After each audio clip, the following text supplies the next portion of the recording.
رانا دی مړنا کړي زما غازی لالیا لګ په أعوذ بالله من الشيطان الرجيم بسم الله الرحمن الرحيم وقالت اليهود ليست النصارى على شيء وقالت النصارى ليست اليهود على شيء وهم يتلون الكتاب كذلك قال الذين لا يعلمون مثل قولهم فالله يحكم بينهم يوم القيامة فيما كانوا فيه يختلفون قرآن الكريم سورة بقرة نعيد ما يسشرون عليك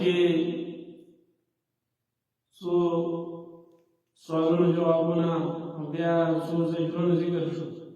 ومنام أمور مصلحة عندنا بديات في سلون زجر كفار ذا ذكر كي مفسرين لكي تفسير ابن كثير كي حافظ إسماعيل ابن كثير كي وفد نجران دار نصاراو عیسیان ورسو کسان راغلي نبي صلى الله عليه وسلم خواته او دا کې يهود راغله څه کسان دواړه کېناسته مخامخ یو بل باندې اعتراضونه وکړل یو ته تاسو خپل دین ون کړی بل ته تاسو خپل دین ون کړی آیات کې راغلي تذکرہ وقالت اليهود ليست النصارى على شيء او وی یهود نه نصارا على شيء پس شي باندې پس دین باندې او دی یو پر سره په جزئیاتو کې اختلاف او دا غي د یو بل ته کافر ویل بی دین ویل لکه نن سبا خلک او معمولی مسلو کې اختلاف دي او دا چې اهل سنت نه دي دیو بسمون نه کېږي دا کافر دي درجات اليهود والنصارى وقالت النصارى ليست اليهود على شيء او النصارى اليهود فسشبندي فاسدين بندي وهم يتلون الكتاب هذا جبريل الكتاب لا كتاب يعني توراة اليهود عليك داوود انجيل لا حق او انجيل کی داوود تورات دا حق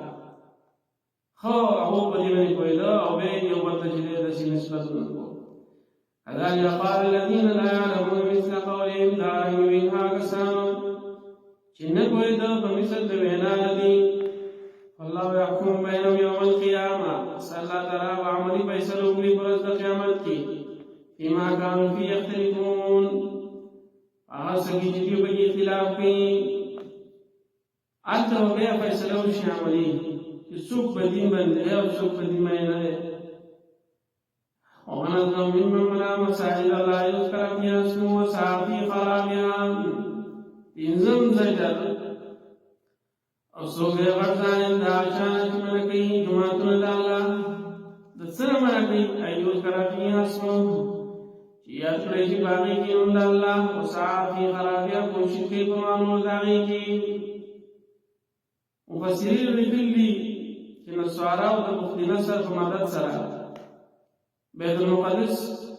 دروان کړه او د دې نه چې يهودو باسري ومنع کړو درنګ هر یو مسجد روانول او باغې کې بدعات شرکیات کول هغه نو معبودین منع کول دا به دې کې داخل دي مساجد جمع مسجد هر جمعه سوق چې جمعه راغی او ماهرین دا غیره منکې او دا ظالم دی اولئک ما کان لهم دا کسان نه مناسب دي لا یتول اجرافین شي ورنوزی دا الا خائفین مگر پیل سرا یعنی هغه وخت کې چې مشرکین مکه صحابه چې د مسجد حرام نه منع کړي او په هغې کې بوتانې کړي نو دغه مراد کې راغلي یا هر یو جومات چې هغې نه چې دی معاهد خلک منع کوي جومات روانوي عمارت روانوي یا په هغې کې شرک او بدعت کوي نو بیا مسلمانان له پکار دی چې جهاد وکړي او چې جهاد یې وکړو او دا مشرکین کفار یې ووژل نو که بیا یو منافق راځي نو هغه په یاد سره راځي لهم فی الدنیا خزي ولهم فی الآخرة عذاب عظیم دوی لره په دنیا کې رسوایي ده او دوی لره په آخرت کې عذاب لوی دی لکه پاکستان کې یو لوی ظالم په دې وخت کې دروازه نږدې وخت جوماتونه یې بند کړي مدرسې نو الله خپل عذاب کې ونسو او بیا داسې و چې خلکو هغه ولیدو جوماتونه یې بند کړي وو ظلم یې کړی او لوی دا شکل یې بدل شوی لهم فی الدنیا خزي دوی لره په دنیا کې رسوایي ده ولهم في الآخرة عذاب عظيم وفي الآخرة عذاب لوی ولله المشرق والمغرب خاص الله لره چې مشرق دی او مغرب دی فأينما تولوا فثم وجه الله پس کوم طرف ته چې مخ اړوئ هلته دی الله آیات مناسبت د مخکې سره داسې دی روسم شیخ رحمه الله وایي چې که جومات دی او هغې نه دا څوک منع کړي چې دلته به درس نه کوي دلته به مونځ نه کوي دلته به توحید نه بیانوي نو الله وایي ولله المشرق والمغرب الله دپاره مشرق او مغرب دي بل طرف ته لاړ شه فأينما تولوا فثم وجه الله او آیات کې مفسرین لیکلي مراد ترې نفلي مونځ دی په سفر کې نفلي مونځ چې دی هغه په سورلۍ باندې کولی شي او د هغې مخ هغه بیا هر طرف ته یا مراد دی صلات خوف دی جنگ کی جهاد کی مونځ دی سورلۍ باندې نو دغه چې دی ته به مخ د هغې قبلې ته کړي او مونځ به وکړي چې دا د ټیم نه میلاوېږي بعضې ائمو په دې باندې فأينما تولوا فثم وجه الله نو کوم طرف ته چې تاسو مخ کوئ نو هلته الله دی هلته کعبة الله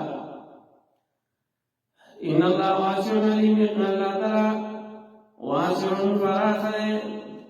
علیم پوه دی فراخي ده وشکونکی او پوه دی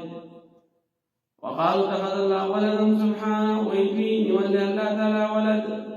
سبحانه باقي دا غلرا دا شپږم شوبره دی چې دی وایي چې د الله لپاره نازولي دي لکه یهود او نصارا عزیر علیه السلام عیسی علیه السلام دای چې د الله نازولي او الله لپاره ولد ګڼل الله د هغې درې جوابونه کوي سبحانه پاک الله نزوینا بل له ما فی السماوات بلکې هغه لره حاصلي چې کوم په اسمانونو کې او لاندې په ځمکه کې دي الله ولد ته چې محتاج نه دی كل له قانتون ټول هغه ته عاجز کوونکي دي بدیع السماوات والارض ناشنا پیدا کوونکی د اسمانونو او ځمکې دی واذا قضى امرا او کله چې فیصله وکړي د یو کار فإنما يقول له كن فيكون فسيقين ويغتشى نشي وصلى الله على نبينا محمد وعلى آله وأصحابه أجمعين.